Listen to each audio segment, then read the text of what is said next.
Почитувани гледачи, добар ден и добре дојдовте во уште едно ново издание на емисијата Ваш термин и се надевам дека и денеска ќе доставиме корисни информации за проблемите со вашето здравје, односно денеска ќе посветиме малку повеќе внимание на најмалите на децата, раната детекција за сите оние проблеми кои што се јавуваат нели во текот на развојот на едно дете. А за таа цел веќе со мене во студиото е Виолета Велеска, која што е специјален едукатор и рехабилитатор.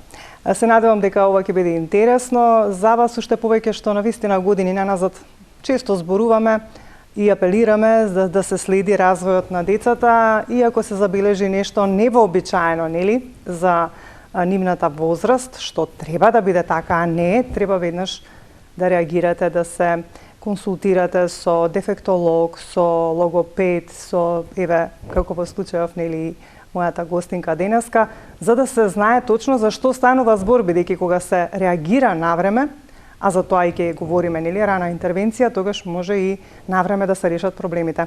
За прв пат ми гостуваш во Ваш термин.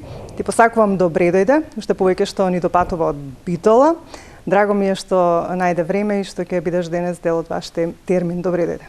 Така е, добро ве најдов, но чест и задоволство ми е што сум денес тука со вас и ќе зборуваме за исклучително важна тема, што сметам дека ќе помогне на многу од родителите. Така, како што напоменав, навистина доста проблеми имаат дечињата во текот на нивниот раст и развој.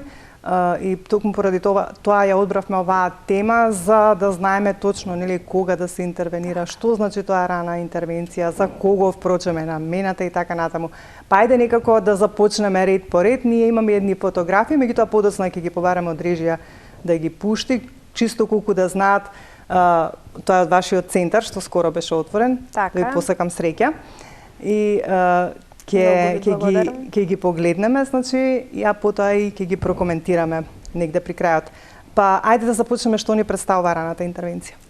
Па вака, морам да кажам дека раната интервенција е поддршката која што се дава на децата кои што имаат потешкоти во развојот и оние деца кои што имаат ризик од појава во потешкоти во развојот или некакви доцнења. Така. Раната интервенција опфаќа третман, прво диагностика, па третман и евалуација, односно следење и секако поддршка на родителите. Целта на раната интервенција не е да ние да го форсираме детето за одредени работи за кои што детето се уште не е спремно. Така, како што се вели, се во свое време. Така. Значи во првата година од животот треба да се случи ова, па потоа во втората ова и така натаму. Значи се да биде онака како што треба да биде. Така. Целта е да го препознаеме ние како стручни лица, односно како терапевти, потенцијалот на децата и спрема тој потенцијал да го искористиме на правилен начин и да го стимулираме за понатака. Улогата на раната интервенција е значи што побрзо да се детектира некој проблем, а со тоа и да се реагира за да се реши проблемот. Така е. Ајде, за кого е наменета?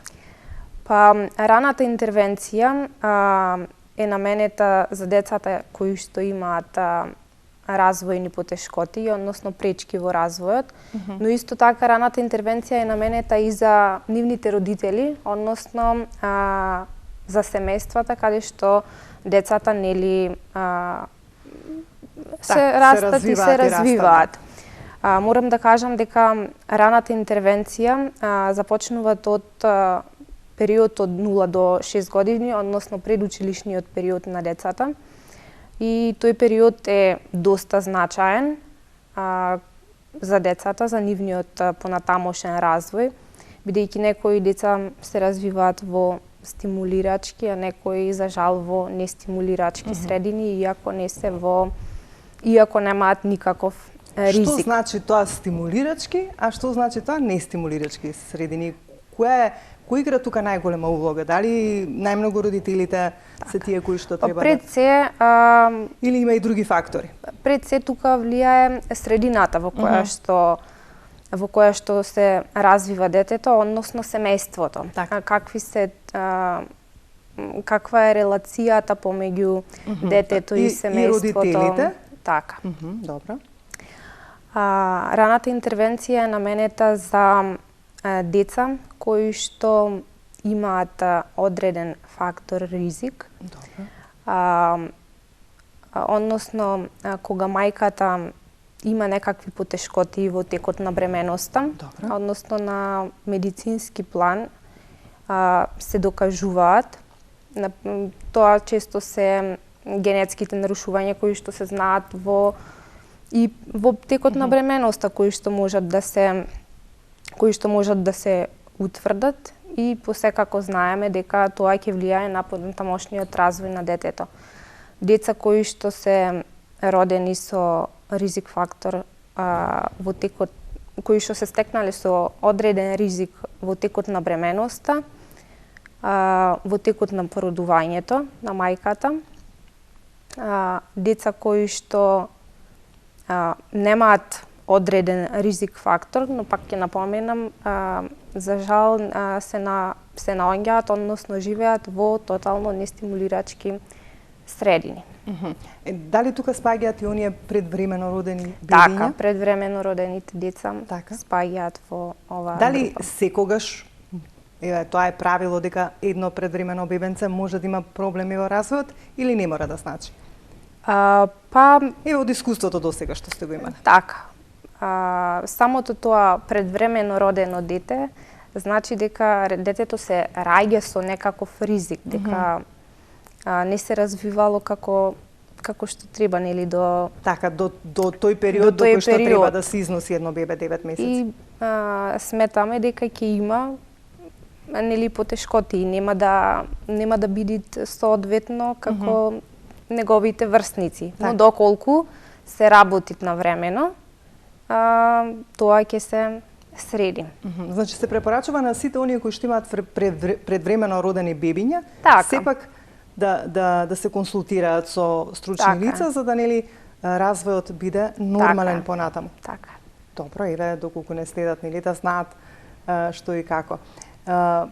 Кажавте дека се следи од 0 до 6 години. Кога треба да започне? Кој е тој момент кога треба некој родител да забележи нешто што е невообичаено, на пример од 0 до 1, што треба детето да прави? Кои се тие, ајде да кажам, сигнали кои што треба да посочат дека треба да се реагира? Прво треба родителот да се обрати кога ќе ги забележи првите знаци, на пример кога детето не му се обраќаат, кога ќе наполни одредена возраст, не му се обраќаат, не е исто како неговите врсници. Тие сомневања, сомнежи кај родителите, што за жал некои од родителите не ги забележуваат. Па и не ги прифаќаат. Така, и не ги прифаќаат најчесто и тоа е еден голем проблем. Сите знаеме дека е многу тежок тој период е многу тежок за родителите. Самата ситуација е тешка, но за жал треба навремено да се реагира за после посекако ќе има. Така. Иако сите деца се различни, и секој дете може, например, некој е подоцна да проговори, некој е како да кажам, помрзеливо па подоцна да проводи, меѓутоа секогаш треба да се консултира првин со педијатарот, се извинувам, а потоа е нели ако треба и да се посоветува со некое стручно лице. Значи секогаш да се следи она како се развива нели детето и во однос на говорот, и во однос на одењето, и во однос на други некои работи, како што секогаш посочуваме, за жал веќе секое трето дете со аутистичен спектар, знаеме дека тоа може да се забележи уште од пораната возраст, меѓутоа ајде подоцна за тоа ќе проговориме. Практично кога треба да се започне? Има некоја возраст кога од која возраст може да почне да се работи со детето? Па така, ќе напоменам пак дека се почнуваат од има ситуации каде што нели се знае уште при породување се знае дека тогаш веќе да, во тие ситуации да, меѓутоа во другиве ситуации кога веќе треба нешто да се забележи, од кога практично може да се работи со тие деца кои што веќе се појавуваат? Веднаш може да се почне со работа. Дури и кога има и неколку месеци бебето? Добро. Така. Тука ние како стручни лица опфаќаме сеопфатен пристап, како што е сензорна интеграција, терапија со игра, што за децата е од исклучително значајна. Тука и стимулираме нели преку фините моторни вештини, сега може преку од режија цртањето. исто да го пуштат видеото, да се пушти да чисто додека говори Викторија, така да имаат увид нашите гледачи како се работи во центарот. Така, добро. Значи преку игра ги го стимулираме развојот на децата. Значи ова се сите тие алатки кои што се потребни. Така, алатките кои што се потребни нели да го поттикнеме, па има интересни звучни книги, тука се и значи се она што е потребно за да се работи. Сега претпоставам дека тука ајде со поголемиве дечиња ви е малце полесно. Меѓутоа со малите бебиња како го правите тоа, еве што имаат по неколку месеци? Се тоа некако низ игра? Па да, претежно е преку игра. Така. Со задржување на вниманието, пак ќе напоменам, со звучни книги кои што секоја играчка нели е. Така вие всушност преку играта детектирате или го решавате проблемот? Преку игра доаѓаме до детето. Така. И на некој начин така и го решавате проблемот. Има соодветни техники кои што нели ги пременуваме за да стигнеме некаков резултат и да имаме добар ефект. Исто така ќе напоменам дека тука може да се користи и асистивната технологија, секако доколку се користи умерено и правилно, доаѓаме до добар ефект кај децата. Така. Кога велиме рано треба да се започне, тоа еве и самите кажавте дека се почнува од неколку месеци, а најдосна треба веќе до 6 години детето нели да биде, како да кажам, веќе оформена личност која што треба да влезе во училишните клупи и да го започне своето школување. Кога е доцна? Па видете, доцна. Пак ќе напоменам дека треба веднаш кога ќе се увидат знаците, веднаш да се реагира за да имаме добар тек на развојот на детето. Сепак за родителите тоа е тежок период, потребна е голема храброст за да пристапат кон стручно лице, но секако после тоа дека ќе дојде до подобри времиња понатаму, до развојот на детето ќе биде многу подобар ако се започне навремено, после нели за одредени состојби некогаш е и доцна. Ајде, за кои состојби е доцна? Например, кај аутизмот треба навремено да се реагираат, например, првите зраци. Првата, втората година се забележуваат првите знаци на отстапки нели во развојот, кај некои деца од аутистичниот спектар нема присуство на говор, нели? Треба и на тоа да се внимава, не е само еве од пракса ќе кажам, па моето дете не зборува сега, ама ќе почне да зборува, не е никаков проблем. Да, обично секогаш велат, добро има време, можеби подоцна, меѓутоа тука се губи време. Да. Обично во таквите претпоставки. Се губи доста време и овој период од 0 до 6 години и текако е значаен за детскиот развој, бидејќи тогаш се смета дека во овој период мозочето на децата е најпластично, се склоно е на промени, нели со соодветна стимулација. Така. Јас што би кажала во овој период детскиот мозок е како сунгер што впива информации. Точно така, да. И со соодветна стимулација и третман индивидуален, ќе има подобрување. Колку време е потребно за раната интервенција?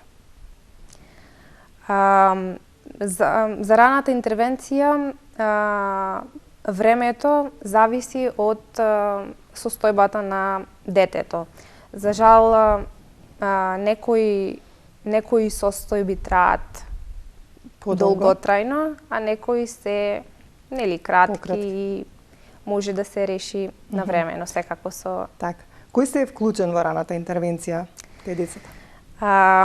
Во раната интервенција вклучени се повеќе стручни лица. Најнапред како... Кој прв го прифаќа детето? Логопед, дефектолог, психолог, детски?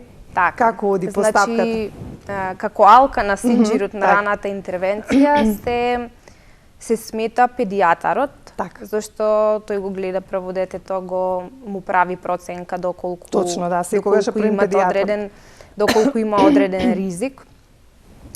После тоа исто така се патронажните сестри кои што после породувањето го посетуваат детето и гледаат дали имат одстапки, дали нема, дали се развива како што треба, да. Исто тука значајни се и многу и родителите, затоа што Ако не и најзначајни, така, најзначајни, затоа што тие цело време го следат развојот на детето.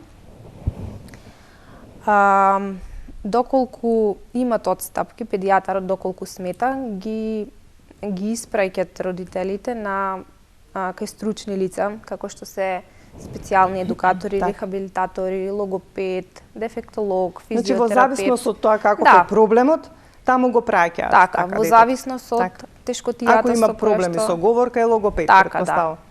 Така. Добро. Што се вклучува раната интервенција? Па, првиот чекор од раната интервенција е раното откривање. Добро. Кога ќе започне раното откривање на првите знаци,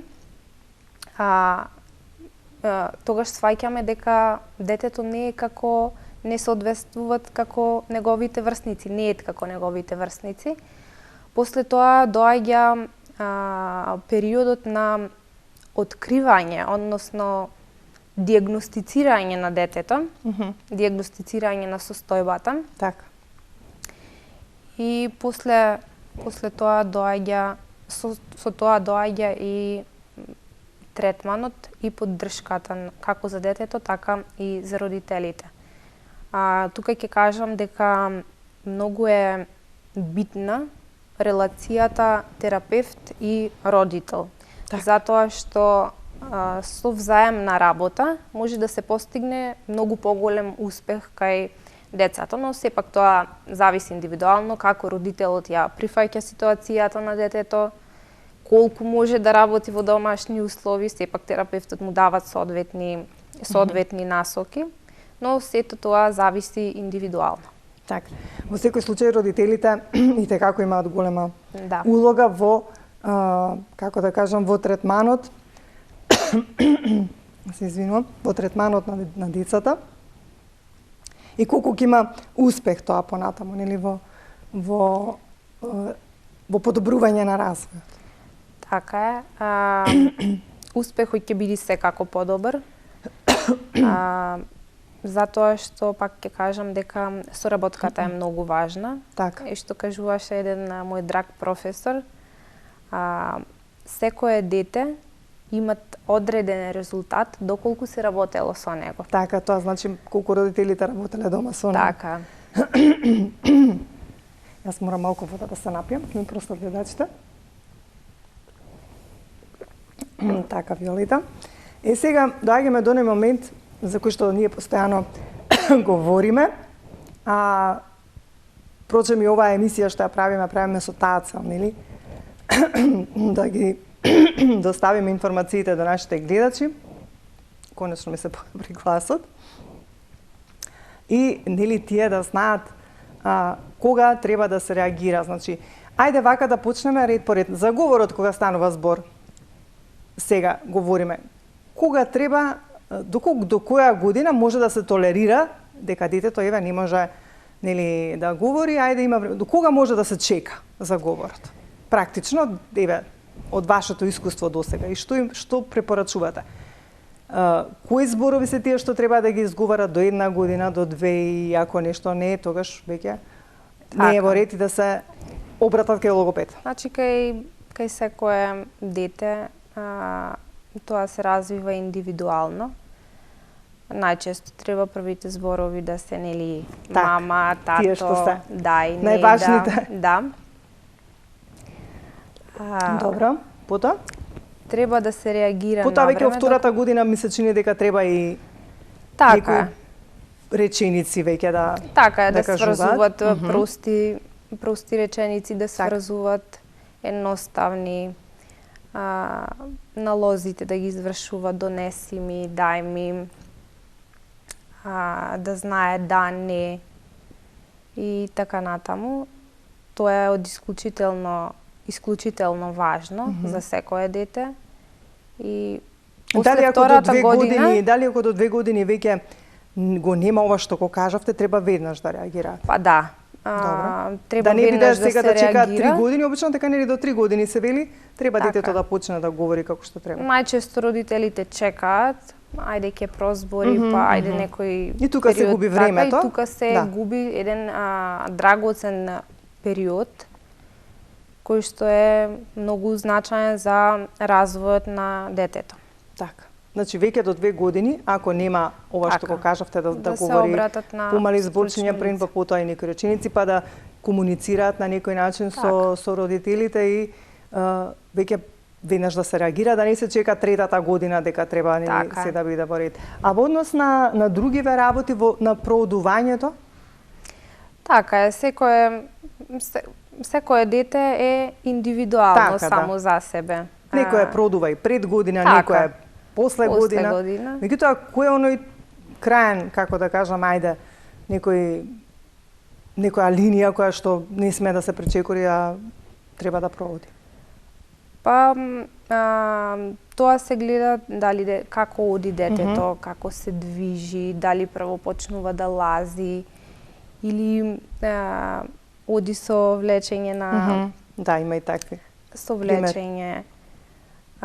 Сето тоа се прави кај, односно го забележува педијатарот кога ќе прави она генерална проценка на детето. И доколку забележи тој дека нешто не е како што треба, се препраќа на специјалисти како што се физиотерапевт, но нели генерално се знае кога детето продува околу годинка. Така, да, околу година, дена веќе година и некој месец треба веќе да чекори. Сега, од она што досега вие сте го имале во пракса, а знаеме дека многу проблеми има кај децата, впрочем и со сето ова што се нели со сето она што се обкружени во однос на технологијата. Говоревме и на таа тема со доктор Ангелчо во однос на екранизмот кај децата, колку тоа влијае врз развојот и така натаму. Многу има проблеми кај децата. Имате ви еден куп работа, ми се чини. Така е. Навистина, дури оние подготовки за училиште кога треба, тие не се доволно подготвени, па треба да работат со нив, нели, вашите колеги и вие, за да ги подготват спремни за училишните клупи, што не било случај така во мое време кога јас сум била дете. Значи, дали се должи на ова што го потенцира по овие технологии нови или што е проблемот што на вистина имаме голем број на дечиња со пречки во развојот? Така, морам да кажам дека сега децата нели ги живеат модерните времиња. Имаме модерни мајки кои што не ги оставаат децата да си играат со калпа, да ќе се извалка детето. Тоа е всушност природата на човекот, да се развива на тој начин, да сензорно да дојде во допир со се. Да дојде во допир со природата, баш ќе кажам.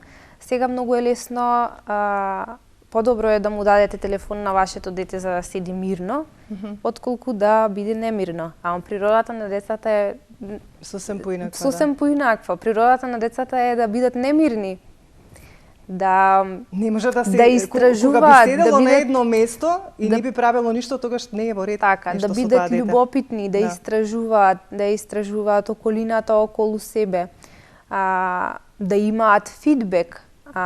Често со телефоните, мајките кога ќе ги дадат, сега мајките ги потенцирам да не бидам погрешно сватена, да, повеќе со своите дечиња, или бабите, без разлика, децата, луѓето кои што го чуваат детето, ќе му го дадат телефонот за детето да биде мирно, но тоа не е решение. Нели сега се модерни времињата и ние технологијата не можеме да ја запреме во никој случај. Сето тоа се прави умерено и доколку е умерено нема да наштети, нема. Што би значило тоа во некој временски интервал? Колку смее во текот на денот едно дете да биде во допир со некој уред? Значи да гледа нешто на тој уред и што практично може да гледа, зашто може да се најде се на YouTube. Дури можам да забележам дека дечиња на 3 години сами си наоѓаат апликации и си отвараат. Така, се е усовршено сега. Да. Сами си бараат што ќе гледат, меѓутоа дали може се да гледаат? Па не е препорачано нели се да гледаат во зависност од нивната возраст. Според мене добро би било по пола сат во денот до сат максимум, но да не се премине таа граница зашто доведува до несакани дејства, да. До оние ефекти кои што ги има во однос на развојот. Да. Сега би те прашала тука кои се најчестите проблеми? Најчестите проблеми, еве јас чисто од пракса кај мене што доаѓаат родители се немање на фокус и внимание на децата. Често е тука и аутизмот, значи за жал многу деца имаат со аутизам. Можам да кажам скоро дека секое трето дете има некој аутистичен спектар. Секое второ дете што сега работам јас е за жал дете со аутизам. АДХД исто.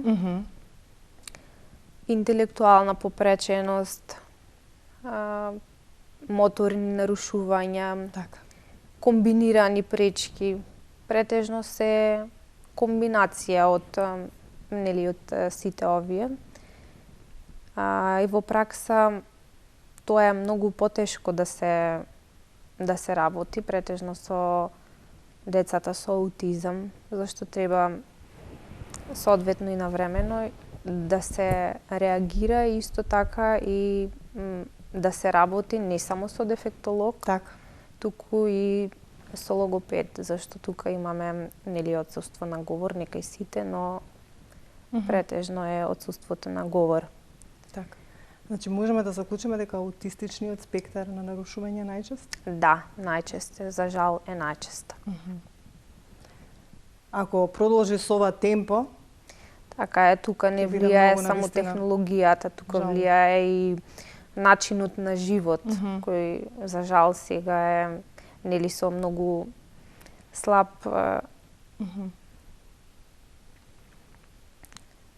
многу е.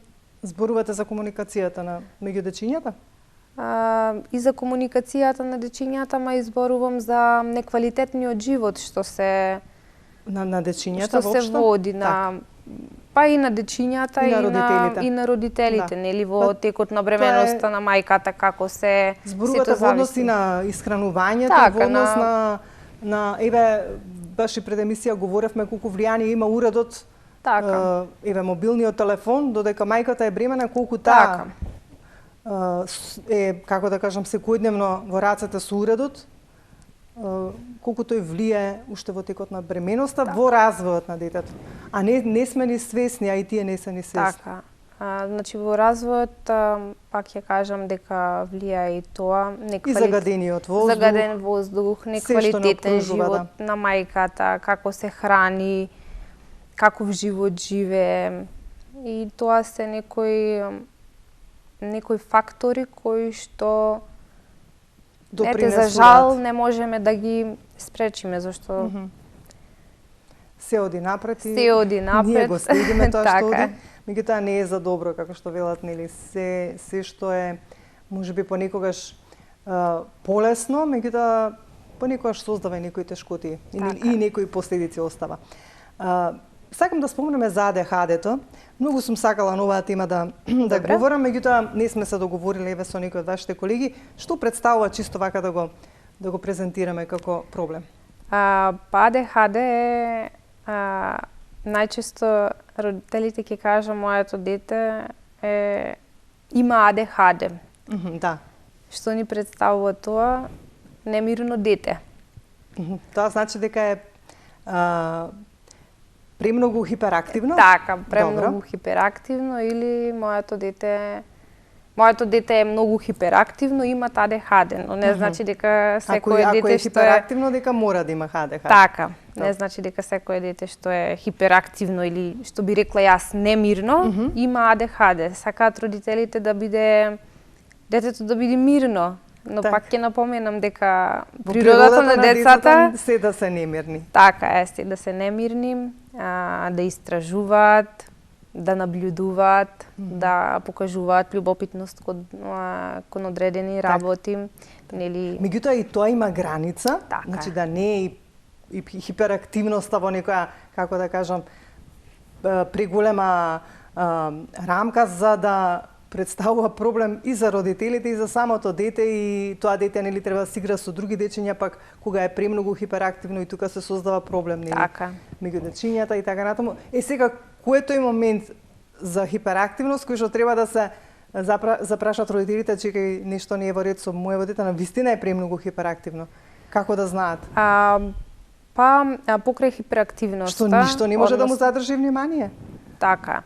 Покрај хиперактивноста, тоа е и попратно со некои други отстапувања во развојот. Тоа да потенцираме што се работи на задржување со одредени техники на задржување на вниманието и фокусот.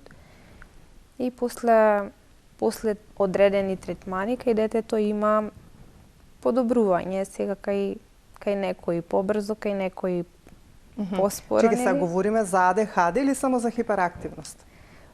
Општо и за АДХД и за хиперактивност. Значи, ако е само хиперактивност, можеби резултатите побрзо би дошле, ако е АДХД поспоро? Така, да. Добро. Сепак да појасниме за гледачите. Значи, ако е само хиперактивност, побрзо се решава проблемот, меѓутоа ако е АДХД... Пак ќе кажам, сето зависи од детето. Од состојбата на детето. Сега кога има присуство на АДХД, тука произлегуваат и други проблеми кога ќе почне во училиште. Така е. Проблеми со учењето. Проблеми со учењето. Со фокус, со задржување на внимание, како што кажавте. Не може да го седнат детето на столче, за да може нели да ја следи наставата. И тука се јавува проблем кај наставниците и се одзема вниманието и на другите дечиња. Така да потхитно треба да се реагира тука. За колку време е потребно АДХД вакаите да се доведе во некој, како да кажам, во некоја нормала за да може нели тоа дете понатаму еве да биде успешно во училиште? Така, нема некоја одреден временски интервал.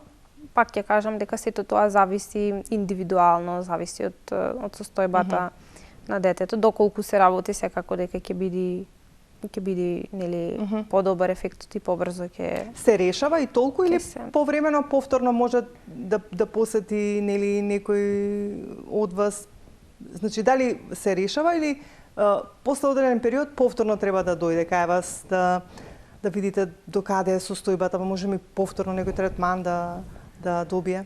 Така, најчесто се решава кај одредени случаеви, нели, ако не е попратено со друга состојба, но може и да продолжи понатака. Дали тоа значи дека тие луѓе што имаат АДХД или тие дечиња или тие адолесценти да ги кажеме нели понатаму, цело време е во текот на животот некако ги следи тоа, меѓутоа во помала мера? Па може да се каже дека е така. Некако како проблемот да останува не скроз решен, меѓутоа Така е. Имаме функционираат, но не онака како што би функционирале некои кои што нема АДХД. Имаме една другарка која што често знае да каже па јас имам АДХД, кај треба да се обратам. Така. Но нели тоа е и до самите себе како ние. Може би самата личност по тоа се навикнува со таа состојба и знае и умее да функционира. Треба да знаеме да се справиме со тоа, нели, ако не е попратена со некои други нарушувања. Така. Кажете ми, кога станува збор за аутизмот, кои се првите знаци кои што треба да ги забележат, иако сме говореле многу пати, меѓутоа секогаш не е на одмет да се каже нешто повеќе. Што треба да се забележи кај едно детенце? Кои се тие симптоми, знаци, ајде да кажеме, не симптоми, кои што треба да ги воочат родителите за да реагираат навреме? Така, значи првите знаци кај аутизмот се детето не се врти на сопственото име. Нема интеракција со околината. Контакт со очи, ми се чини? Нема контакт со очи, нема координација. Исто често се забележува и одење на прсти, што не е типично за одреден период од развојот. Доколку се забележат тие знаци, тоа не значи дека детето има аутизам, треба да се треба утврди дали има или нема. Да, треба родителите да се обратат кај стручни лица за да се утврдат нивните сомнежи. Или пак оние пречки кои што ги говоревме, кои што се во развојот. Така. И сега тука некаде би побарала од режија повторно да го пуштат видеото со фотографиите, па ние да ги искоментираме со Вики. Еве вака, значи ова е центарот, така? Да, ова е Центарот за рана интервенција и стимулација на деца и адолесценти што се наоѓа во Битола. Така, од кој што функционира веќе месец дена. Така е, ново отворен центар. Ова се тие алатки кои што ги користите. Така се тука просторот наменет за дечиња со типичен и атипичен развој. Морам тука да напоменам дека ние како стручни лица не работиме само со деца со посебни потреби или деца кои што имаат пречки во развојот, туку ние сме тука и да го стимулираме развојот како што кажавме и претходно, на типичните дечиња. Значи зборот дефектолог, односно специјален едукатор воопшто не е страшен како што мислат родителите. Так. Напротив, тоа е една многу благодарна професија која што која што треба и со љубов да ја работиш. Така. Која што бара да се поврзаш со децата и само така, бидејќи тие најмногу чувствуваат, нели? Така. Не чувствуваат нас возрастните и најмногу знаат некако ја чувствуваат енергијата и вие кога, например, не сте некогаш расположени. Така. Или можеби кога сте нервозни. И затоа навистина бара многу голема љубов и посветеност од вас, значи сите, кога велам од вас и вашите колеги логопеди, дефектолози, и детски психолози, за да некако најдете некоја, како да кажам, некоја поврзаност со него, да допрете до него, да тој ви да влеете една доверба, што се вели, да можете да она што треба да го направите со него преку овие третмани. Така е, многу е битно. Има навистина добар резултат. И го кажавме дека и родителите се многу важни во целиот тој процес. Така, како што е важен нели односот родител-терапевт, многу е битно и како тоа ќе ве прифати детето.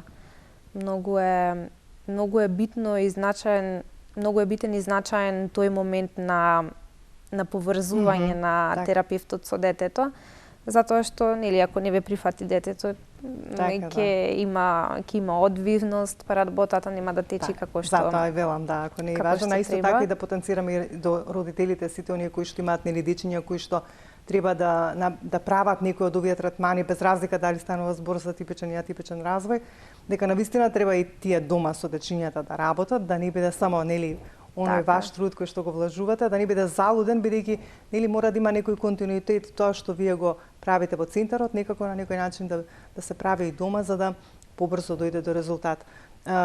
Месец дена функционирате, како сте задоволни до сега? Така е, на месец дена работам. Так. Искрено сум многу задоволна со оглед на тоа што јас работев тука и луѓето во Битола не ме познаваат. Так. Има ли во Битола повеќе центри? Па колку што сум запознаена јас има неколку, но Добро, искрено не можам да кажам со сигурност. Но за жал, нашата работа е со нашата струка има доста работа за жал и решив јас од тука од Скопје да се вратам назад. Значи и, се вративте во родната Битола и таму отворивте центар. И да инвестирам во нашиот крај, затоа што сметам дека е потребен кадар како нашиот и е од многу големо значење. Така. Јас ти благодарам многу, ти посакувам многу среќа и многу успех во она што го работиш, да им помогнеш на многу дечиња. И како за крај само една порака до сите оние родители, баби што не следат на некој од внучињата. Која би била вашата порака во однос на сите овие проблеми? Што е најважно? Така е. Јас ќе дадам една порака што мислам дека ќе допринете до бабите, и до деводовците, и до мајките, и до татковците. Да реагираат навреме, да не се плашат, затоа што колку порано се почне, пак ќе кажам, со третман, исходот секако дека ќе биде подобар, во никој случај нема да биде полош. Да реагираат навреме и да не се плашат. Тоа би значило најдоцна до 5-та година веќе што и да е да почне да се решава за до веќе 6-та година кога треба да почнат на училиште да бидат спремни за училишните клупи и за образованието. Ти благодарам уште еднаш, ми беше многу драго. Многу ми е драго, фала ви на поканата. Така, секако во некоја друга прилика, можеби некоја друга тема ќе одбереме па да презентираме до нашите гледачи. Ти благодарам уште еднаш. Ви благодарам и вас. Почитувани гледачи, тука некаде ќе ве поздравам јас за денес. Ви благодарам за вашето внимание. Се надевам дека сите овие информации што се однесуваа на дечињата, на раната интервенција и детекција на проблемите во развојот и пречките, се разбира, беше од ваша корист и секако реагирајте навреме за навреме да го решите проблемот, било и за што да станува збор. Дали за дечињата со типичен развој, кога имаат задоцнет развој, дали се оние типични дечиња кои што навистина имаат некој проблем, пак кој што бара навистина малку поголемо вложување од страна на сите овие луѓе кои што се вклучени во процесот, а и се разбира подолго време за да се доведе сето на функционирање во секојдневието како што треба. Ви благодарам многу, ве оставам во добро здравје, имајте убаво расположение, се гледаме за 7 дена во исто време.